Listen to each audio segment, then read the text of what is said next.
This is Eric Muathe, Muathe.com. All is well. Let's begin by taking a look at how the markets are trading with about 40 minutes to go.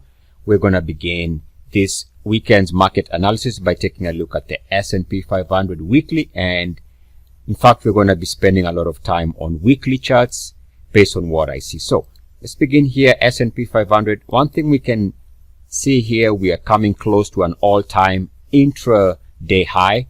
I believe there's no way we're not going to touch that intraday high. That's just my opinion, but that doesn't matter. Take a look here, and I'm going to go through a couple of weekly charts, beginning with the S&P 500 weekly, and all of them.